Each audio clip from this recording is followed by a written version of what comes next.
before the government even began to deal with the situation.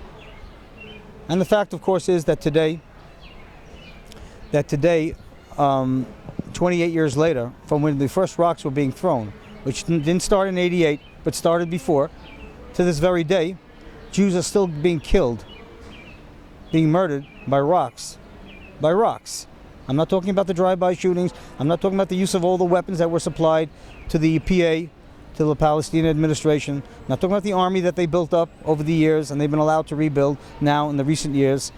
I'm not talking about the 40,000 terrorists and their families that were shipped back in after they were forced out of Lebanon in a war, what was referred to as the War for the Peace of Galilee, which began in 1982, which ultimately led to them being removed from Lebanon by ferry, over land, and so on. All those terrorists were brought back into that. I'm not just talking about that. I'm just mentioning that as part of what your question. But ultimately, here we are. There's a trial going on right this moment of two Arabs from the Hebron area, from an outside neighborhood called Khalkhul, and they're on trial. And they are on trial for the murder of a man by the name of Palmer and his son, Asher Palmer and his son Yonatan, who were murdered by rocks just a number of months ago. So what does your group do? What do we do?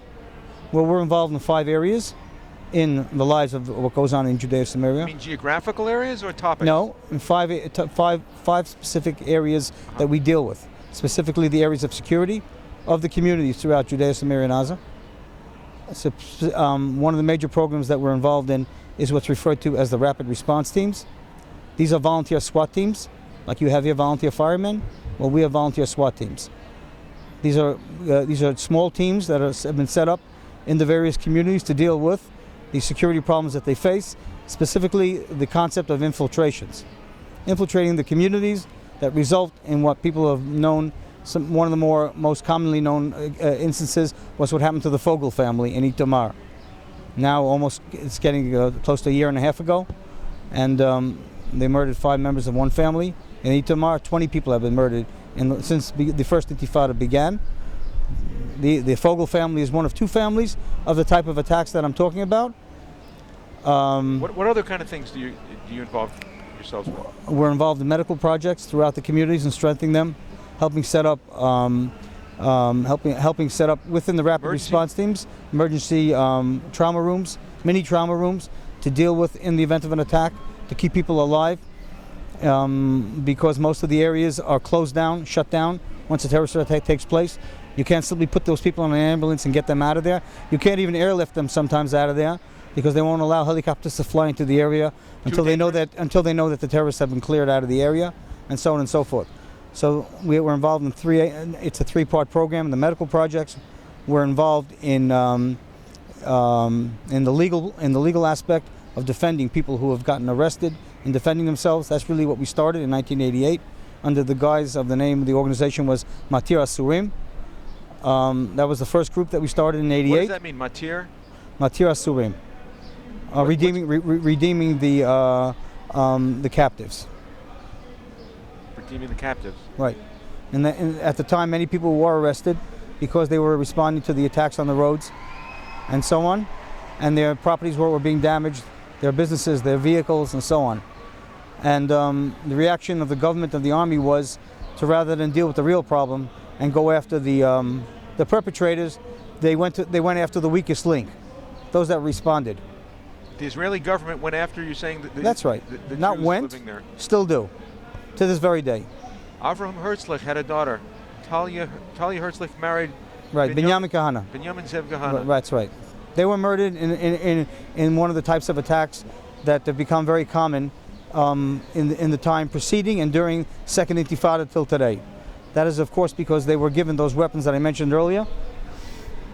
The terrorists were allowed in. Were allowed to create an army. They officially now have over 100,000 men under arms. And yes, they were able to go ahead and slaughter the parents of a family and leave 6 orphans. They're not the only ones. There are many others that fall in that same category. So what would you say to those who are now lobbying to create a Palestinian state as a solution for peace for the Jewish Israelis? I'll repeat for the third time. They have no idea what they're talking about. That is the stupidest thing that you could say and possibly suggest.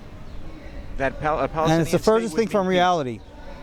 You're either suggesting the destruction of the state of Israel and ending it as being an entity and just being a blip in history, or you're going to forget about that idea because it means nothing, except obviously it's in the interest of those who want to destroy Israel to push for such a project, such an idea.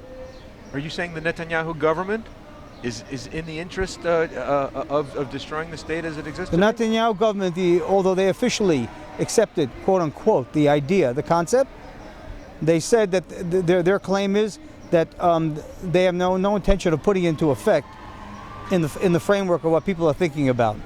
And since the framework that has been set up at this point, up until this day, is such that it'll be impossible to implement, therefore it's a non-starter. What's the non-starter? The idea of a Palestinian state. If people want to find out more about your movement, can they learn about it, maybe contribute in some way? Yes, they can. Where would they find you on the web? We're not on the web, but they can contact us by email. Okay. And that would be guards, GUARDS 24, the number 24, at Zahav, that's ZAHAV, .net.il.